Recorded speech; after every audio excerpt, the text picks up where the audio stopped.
en derechos digitales, una organización chilena de derechos digitales que trabaja para toda la región. Ella ha trabajado en temas de políticas públicas, de internet, temas de privacidad y, entre otras cosas, ha trabajado un reporte con Privacy International sobre el derecho a la privacidad en línea en Venezuela, que nos va a estar hablando de eso. Y bueno, sin mucho más que decir, Mariana, te dejo la sala. Ya, hola a todos, muchas gracias. Bueno, Andrés, le voy a dar esto el turbo, como te dije, porque Ya sabes cuánto tiempo mejor. igual turbo es la única velocidad que yo tengo, Andrés. Entonces, de todos modos, si estoy hablando demasiado rápido, no me digan nada porque seguro no los voy a escuchar. A ver, básicamente lo que quiero hacer con esta presentación, vamos a ver qué tan rápido me sale, es hacer un repaso al informe que hicimos en 2016 sobre el estado del derecho a la privacidad en línea y no en línea en Venezuela, y hacer algunas breves actualizaciones sobre lo que ha pasado en los últimos 2 años. Porque ha habido algunos cambios importantes simplemente en los eventos, pero también en las políticas públicas y en la legislación. Entonces, a partir con la noción del derecho a la privacidad, porque el derecho a la privacidad históricamente en Venezuela no ha sido uno de los derechos más privilegiados, incluso en los mejores tiempos de los derechos humanos, no ha sido un derecho que esté por lo general en primera plana en el desarrollo de políticas públicas. Sucede que el derecho a la privacidad es esencial para el desarrollo de otros derechos. Y si ustedes sabemos que los derechos humanos se encuentran interrelacionados, lo que significa que si falla uno, todos los demás se ven afectados. Bueno, en el caso del derecho a la privacidad, cuando el derecho a la privacidad falla, se afecta gravemente la libertad de expresión, el derecho a la información y el derecho a la reunión y a la participación política. Todos estos son derechos que, como sabemos, se encuentran en un estado de gran vulnerabilidad en estos momentos en el país. Pero de partida, el derecho a la privacidad en Venezuela solo se encuentra protegido en la Constitución, obviamente, y en la Ley sobre Privacidad de las Comunicaciones. La privacidad de las comunicaciones es solamente un aspecto de la privacidad. La privacidad tiene varias dimensiones, uno de los cuales, en efecto, es las comunicaciones, tanto en línea como fuera de línea. Otro de los cuales es la privacidad de la vida íntima y privada. Y el último es la privacidad de los datos. En el caso de Venezuela, y esto es porque quiero partir hablando de legislación, en el caso de Venezuela, nosotros no contamos con una legislación que proteja los datos personales, lo cual de entrada nos sitúa en una posición sumamente vulnerable como ciudadanos, tanto los ciudadanos como las instituciones, porque los datos que se acumulan de las personas, tradicionalmente, en mecanismos tradicionales, se acumula una gran cantidad de datos simplemente a través de la interacción entre las personas, las empresas y el Estado. Pero cuando sumamos a la ecuación la Internet y en general las tecnologías, estamos generando una enorme cantidad de datos que entran a un mercado de datos que en el caso venezolano no tiene ninguna regulación. Entonces, por un lado tenemos esta legislación, la legislación en materia de privacidad, que es solamente una ley muy, muy limitada, que es la ley de privacidad de las comunicaciones, es una ley muy cortita que tiene muy poca previsión y además no se respeta de entrada. Luego no tenemos ninguna normativa en materia de datos personales y luego tenemos un aparataje legislativo que obedece a unos principios y a una finalidad de vigilancia. Entonces, para empezar ahí, tenemos una sociedad en la cual está engranada, primero en los hábitos de tipo social comunes, en los hábitos sociales, la vigilancia entre las personas, pero luego esto se ve reforzado, por el punto en el que yo me quiero enfocar, que es en las políticas públicas y la legislación, esto se ve reforzado por unas prácticas de tipo institucional, estatal, que permiten que las personas se vean beneficiadas de actos de delación, de actos en los cuales se vigila, esto es una vigilancia ejercida por personas sobre otras personas, por ejemplo, en las actividades que la gente tiene en redes sociales, en actividades de medios de comunicación, tanto tradicionales como en línea, y que tienen consecuencias que no están apegadas a derecho. Y luego esto se ve reforzado una vez más por un paso adicional, que es la vigilancia institucional. Como sabemos, hay entidades cuya función por la ley es vigilar las redes sociales, es establecer patrones de uso y patrones de discurso en redes sociales, como es el caso del CESPA. Y luego tenemos instituciones que, si bien no tienen ese mandato en sentido estricto, ni dado por sus funciones naturales, ni dado por legislación, aún así se dedican a este tipo de actividades, como es el caso de los órganos policiales, como es el caso de instituciones como las instituciones dependientes del Ministerio de Comunicación e Información y otras instituciones que dependen del Ministerio del Interior. Son instituciones que, como parte de su ejercicio de funciones, se dedican a supervisar el discurso, a recabar información sobre las cosas que las personas discuten y a levantar expedientes que pueden o no terminar en consecuencias para los ciudadanos, de acuerdo con lo que las personas estén expresando. Entonces, estos dos factores, que de por sí son sumamente graves, como sabemos, hay una tendencia regional a la adquisición de tecnologías de vigilancia, a la adquisición de software, a la creación de programas de vigilancia para que los estados acumulen una mayor información sobre la conducta de los ciudadanos. En el caso de Venezuela, obviamente, se ve esto vinculado a un contexto sociopolítico en el cual las personas tienden a la autocensura. Eso es, si bien pareciera a priori ser lo más grave, en realidad lo que hace es sumarse con otros factores que forman una tormenta perfecta. El sector telecomunicaciones carece gravemente de independencia en sus acciones.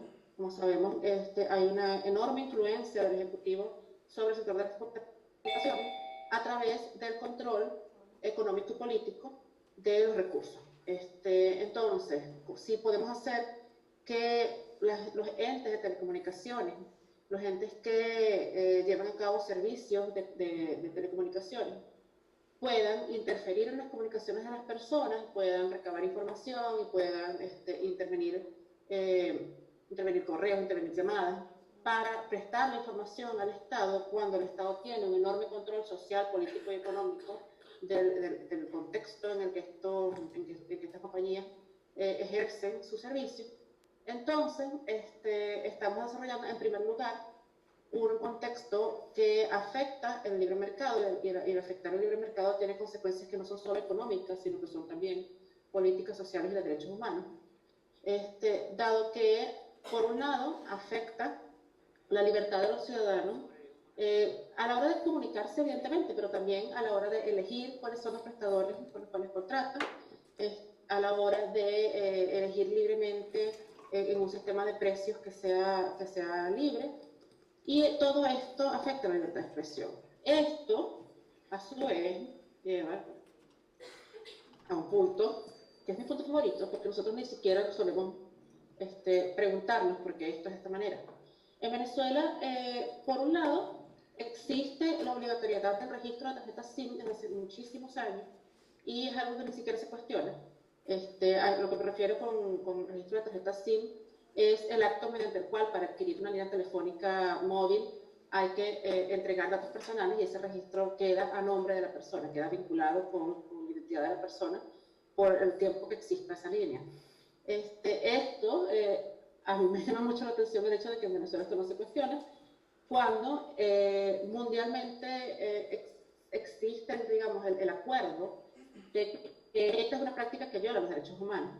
Y en otros países de la región, cuando los gobiernos han intentado implementar este tipo de registro, ha habido una resistencia por parte de la sociedad civil. En algunos casos efectiva y en casos sin éxito, pero en todo caso ha habido resistencia. En el caso de Venezuela, esto está simplemente naturalizado, y lo que esto trae como consecuencia son varias cosas. Por un lado, El hecho de que la línea telefónica esté asociada de una manera inseparable con la identidad de la persona y con la identidad jurídica que esta persona usa para relacionarse con el Estado, hace que sus comunicaciones estén inextricablemente ligadas con esa identidad. Y en consecuencia, y hay estudios al respecto, esto genera un efecto de autocensura. Las personas saben que pueden ser rastreadas fácilmente, o mejor dicho, las personas creen que pueden ser rastreadas más fácilmente de lo que en realidad pueden, y en consecuencia se comportan de una manera que si ustedes nos plantean esto al Estado, a un Estado cualquiera, no necesariamente venezolano, el Estado va a decir, claro, pero esto es bueno, esto es algo positivo, es la defensa de la vigilancia por parte del Estado, del mismo modo que cuando te dicen que van a poner cámaras en las calles, el Estado dice, ya, esto es bueno que las personas se van a comportar de una manera distinta porque tienen una cámara encima todo el rato. La realidad es que los estudios dicen que esto afecta gravemente la libertad de expresión, y al afectar gravemente la libertad de expresión, afecta otros derechos que son, bueno, son igual de centrales, porque los derechos humanos todos tienen importancia, pero digamos, son más internos a la persona. En este caso, afecta el desarrollo de la personalidad. La forma en la que la gente se comporta cuando está siendo vigilada no es la forma en la que se comporta una persona libre. Y en el caso venezolano, esto se suma con una enorme cantidad de retención de datos. Esta retención de datos va ligada, a su vez, a la información relativa a la tarjeta SIM y a la línea telefónica. Desde la providencia que está en vigencia la última década, ya las empresas de telecomunicaciones estaban obligadas a recabar una enorme cantidad de información sobre las comunicaciones móviles. Las comunicaciones móviles tenemos que olvidar que no estamos hablando simplemente de llamadas y mensajes de texto, estamos hablando de todas las comunicaciones que pasan por un teléfono móvil, que en nuestro caso es el 90% de las comunicaciones por internet, porque además, en el caso venezolano, Venezuela es uno de los países donde porcentualmente las comunicaciones que pasan por internet son fundamentalmente móviles. Entonces, la Providencia Administrativa 171 de CONATEL, que entró en vigencia a finales de octubre del año pasado, tiene un año de vigencia, realmente lo que hace es, en teoría, lo que hace es pasar a reemplazar la Providencia 572, que estaba en vigencia de 2005, pero en la práctica, siendo la Providencia y escondiéndose tras lo que debería ser una norma técnica, en realidad es una ley de protección de datos personales. Esto lo que significa es que tenemos una ley que afecta el derecho a la privacidad de una manera muy profunda, sin haber pasado por los controles legislativos necesarios. Cuando se crea una ley que afecta un derecho humano, y en particular cuando se crea una ley que afecta la privacidad de expresión y la libertad, la privacidad de las comunicaciones, esta ley debe pasar lo que se llama el test tripartito. El test tripartito nos dice que, en primer lugar, las restricciones deben estar previstas por ley, y cuando decimos ley, no decimos providencia, no decimos decreto. Una ley es una norma que haya pasado por el órgano legislativo, es decir, el Congreso, la Asamblea, el órgano parlamentario. Bueno, sabemos las circunstancias particulares del país, pero bueno, ese es el requisito. Y luego, esta ley tiene que perseguir, esas restricciones, perdón, tienen que perseguir una finalidad legítima, y cuando hablamos de una finalidad legítima, queremos decir que si establecemos una norma de vigilancia, la finalidad que persigue esa norma tiene que estar prevista por ley también. No cualquier finalidad puede ser justificada. Y luego, las medidas tomadas deben ser necesarias y deben ser proporcionales para cumplir esa finalidad legítima. Y voy a hacer una pequeña digresión aquí para dar un ejemplo.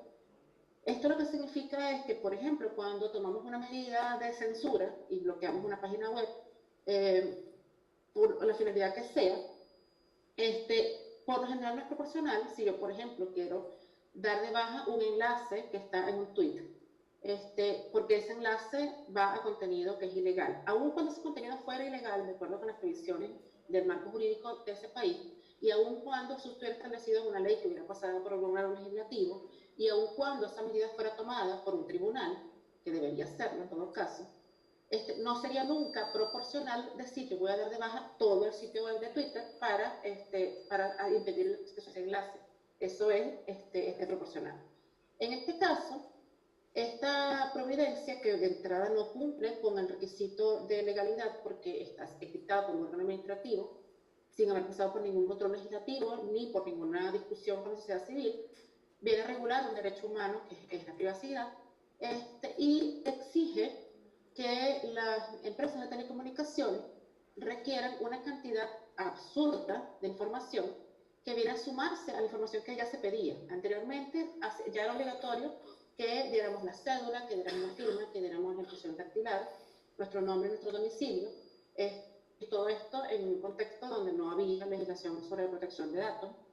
Pero esta providencia 171 ahora exige además que encima de esto se pida el registro único de información fiscal, que se pida la dirección del correo electrónico, que se tome una fotografía del rostro de la persona cuando se lleva a cabo la transacción, que en el caso de ser un extranjero que está contratando la línea, debe dar la copia del pasaporte, y además, en el caso de un extranjero, debe dar una factura que refleje la dirección en la que se está hospedando, y aparte de eso, requiere que las compañías de telecomunicaciones digitalicen la huella dactilar, que ya era tomada como mediante la impresión.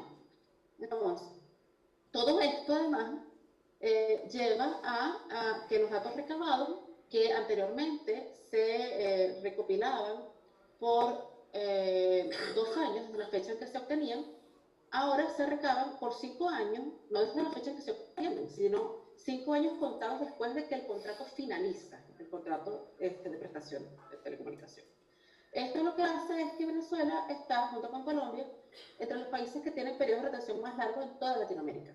En Argentina se estableció un plazo de retención de 10 años, y eran 10 años contados desde el momento en que se captaba, no desde el momento en que terminaba la relación. Y esta ley fue declarada inconstitucional porque violaba los principios de legalidad, de necesidad y de proporcionalidad. Entonces, esta ley, esta providencia, que no es una ley, es excesiva, es ilegítima, y no cumple con el principio básico de legalidad. Y cambia de una manera radical la naturaleza de las bases de datos de los usuarios de telefonía en Venezuela.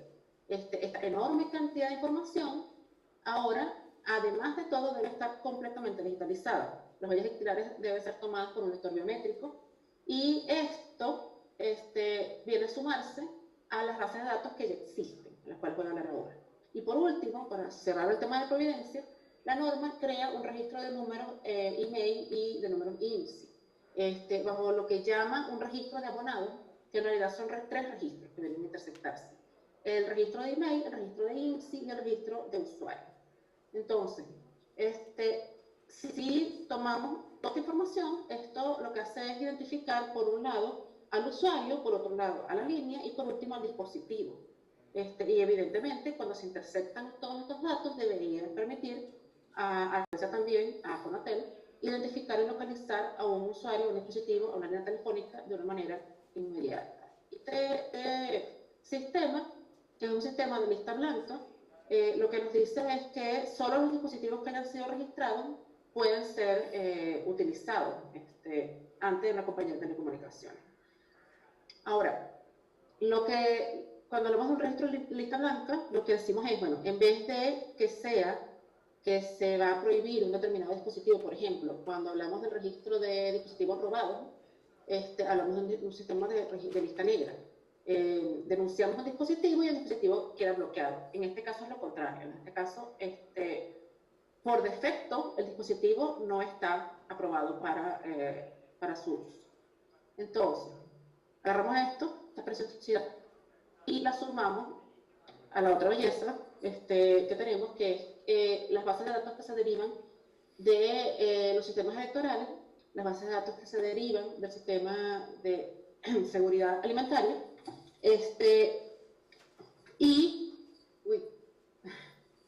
tengo algo, pero no sé si fui yo o fue Chile. Y si sumamos todo esto, tenemos una base de datos que no sabemos si se intersectan o no, que no sabemos cómo se están administrando, que no sabemos hasta qué punto las compañías que las manejan están en capacidad de vender esos datos, de traspasarlos, de intercambiarlos, o simplemente de entregarlos a cambio de nada, o de que sean requeridos por el gobierno. y que esa opacidad, que es realmente el problema, lo que hace es que los usuarios crean que están pasando cosas que no pueden saber si están pasando. Y cuando digo cosas me refiero a que cada vez que nosotros entregamos información a una empresa privada, por ejemplo el supermercado o la farmacia, pues estamos bajo la creencia de que el Estado tiene acceso a esa información. Y esto puede ser así o puede no serlo, pero ese no es el problema. El problema es que mientras tú tengas al usuario en una situación de incertidumbre, al ciudadano en una situación de incertidumbre, este tipo de contexto afecta gravemente la libertad de expresión como consecuencia de la afectación de la privacidad, porque genera un entorno de vigilancia, un entorno de sensación de vigilancia, en el cual los ciudadanos sienten que constantemente pueden estar viéndose afectados en sus derechos humanos, en el resto de sus derechos humanos. Y en este caso, más aún, cuando se vincula todo esto con la posibilidad de los ciudadanos de tener alimentos, de tener medicinas, de tener acceso a los servicios de salud, a los servicios públicos, o a cualquier otro precario beneficio que puedan recibir. Entonces, el tema con la tecnología biométrica además es sumamente delicado. Hay una tendencia de nuevo en la región a implementar tecnologías biométricas para la vigilancia y también para otras cosas, como la prestación de servicios bancarios, sistemas de seguridad urbanos, para montones de cosas. Y las legislaciones que existen, en los casos en donde existen legislaciones, que son los mejores casos disponibles, tratan los datos biométricos como datos personales. En este escenario, esto es insuficiente. Es insuficiente tratar el dato biométrico como dato personal, porque el dato biométrico no puede ser reemplazado, porque el dato biométrico está ligado al cuerpo y en consecuencia estamos hablando de otro tipo de implicaciones que tienen que ver con la relación del ser humano con su identidad, con su cuerpo y con aspectos más íntimos, desde el punto de vista psicológico y filosófico. Y en consecuencia, estas protecciones, donde las hay, no son suficientes. En el caso venezolano no existe ninguna protección. No hay una legislación ni siquiera de datos personales, no digamos ya del dato especialmente íntimo, ni del dato biométrico, y en consecuencia los ciudadanos se encuentran en un estado de precariedad muy fuerte. Entonces, las cosas mínimas que habría que hacer para llevar al sistema legislativo y de políticas públicas venezolano a un contexto donde haya unos estándares básicos para la privacidad. Y esto no es una cosa, de nuevo, no es ponernos a la avanzada de la región, es simplemente ponernos en el sistema mínimo. Sería, en primera instancia, hay que reformar el marco legal sobre vigilancia. Esto implica imponer a las instituciones que tienen capacidades para la vigilancia, que siempre las va a haber, evidentemente, porque hay funciones de Estado que requieren un cierto grado de vigilancia. Implica, primero, imponer unos estándares mínimos de legalidad, de finalidad, de proporcionalidad, de necesidad, y a su vez también imponer obligaciones a las instituciones que permitan que los ciudadanos puedan ejercer un grado de control sobre estos actos. Esto a su vez lleva al segundo punto, que es absolutamente indispensable, que es fortalecer la independencia judicial, porque si los tribunales no son independientes, si no existe independencia entre los poderes públicos, los ciudadanos no pueden ejercer este control, los ciudadanos no pueden ir ante un órgano judicial y pedirle que ejerza contraloría sobre otras instituciones. Esto a su vez lleva al tercer punto, que es necesario reformar las agencias de inteligencia. Lo mismo. Las agencias de inteligencia, por su naturaleza, y esto es no solo en Venezuela, no solo en Latinoamérica, sino en el mundo, actúan bajo parámetros de secretismo que son peligrosos, y para esto existen posibilidades que se pueden llevar a cabo en términos legislativos para que las agencias de inteligencia respondan ante otros órganos y no actúen simplemente como si fueran totalmente independientes. Lo cuarto, evidentemente, es y esto lo enfatiza Privacy International en el informe, que es absolutamente indispensable dejar de utilizar figuras como las de los patriotas cooperantes, dejar de fomentar que los ciudadanos se entrometan en la vida privada de otras personas y, por supuesto, dejar de llevar a la práctica circunstancias en las cuales las personas tienen consecuencias sociales y consecuencias sobre su libertad por el ejercicio de sus derechos políticos. es necesario reformar las leyes que rigen a Cornatel porque el órgano de telecomunicaciones en cualquier país requiere un grado de independencia y requiere que sus directivos no sean nombrados a dedo por el Ejecutivo.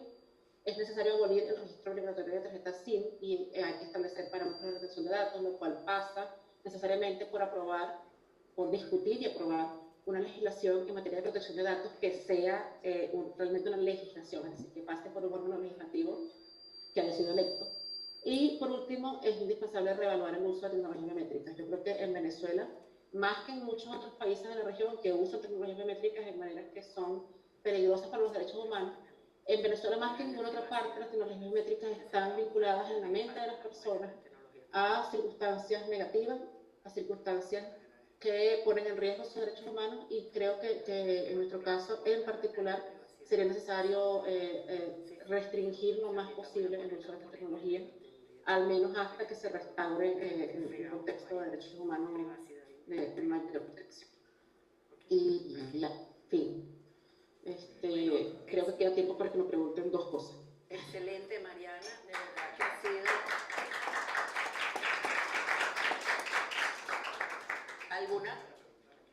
¿Alguna pregunta para Mariana? Se tienen que acercar aquí al computador porque si no, no nos escuchan. Mariana, todos quedaron con tu lista abrumados. Robinson tiene una pregunta. Espera un momentico. Vamos a dejar para ti ahí, Robinson. Buenas tardes, Mariana. Muy interesante.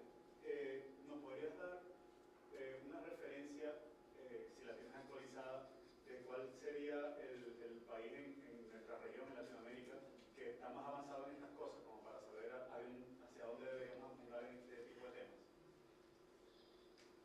Sí, a ver, eso es interesante la pregunta, porque hay legislaciones que son buenas, hay legislaciones que son mucho mejores que la nuestra, porque no tenemos, cualquier cosa es buena. En términos de mirar hacia un ejemplo, el ejemplo chileno creo que es bastante bueno por varias cosas. Por un lado, porque fue uno de los primeros países, el primer país, en tener legislación en la materia, en la región, lo cual ha llevado a que la sociedad civil haya participado activamente durante todos los últimos años en formar la legislación, las distintas piezas que conforman la legislación, y particularmente ahora se está discutiendo una nueva ley que no está todavía aprobada, pero es un excelente proyecto. La ley que está vigente tiene muchas fallas. Sí, sería un buen punto de partida, digamos, como para empezar sería un buen punto igual porque tiene protecciones que no tenemos, pero sí tiene muchas fallas, y el proyecto en el que se está trabajando ahora es un excelente proyecto. La sociedad civil ha participado activamente y con un gobierno y con un órgano legislativo que ha prestado oído a las recomendaciones de la sociedad civil. Eso en cuanto a normativa, y en cuanto a práctica, mira, creo que hay que mirar ejemplos de la sociedad civil, como no de las leyes vigentes, sino de la manera en la que la sociedad civil ha participado activamente en la formación de leyes. Entonces, para mirar al texto chileno, para mirar a la experiencia de la sociedad civil, habría que mirar a la experiencia chilena, a la experiencia colombiana, a la experiencia peruana y a la experiencia de México. De nuevo, son países que tienen muchas fallas en materia legislativa, pero en los cuales se ha formado una sociedad civil fuerte. Y creo que por ahí tenemos como buenos ejemplos. Ahora el texto, el chileno, sin duda. Bueno, muchas gracias, Mariana. Bueno, esperemos que te puedas quedar con nosotros continuando con el panel de las mujeres en la tecnología, lo cual quedó maravillosamente representado aquí contigo, hablando de privacidad en línea. Y esto es lo que yo llamo, lo que más me gusta de ISOC es que es inclusivo. Aquí cualquier persona de la sociedad, de cualquier comunidad puede participar en ISOC. Aquí todos tienen trabajo, lo que más les guste. Los que son ingenieros tienen toda la parte de plataformas, infraestructura, la parte de gobierno tiene la parte de normativa, y la sociedad civil necesitamos que se active.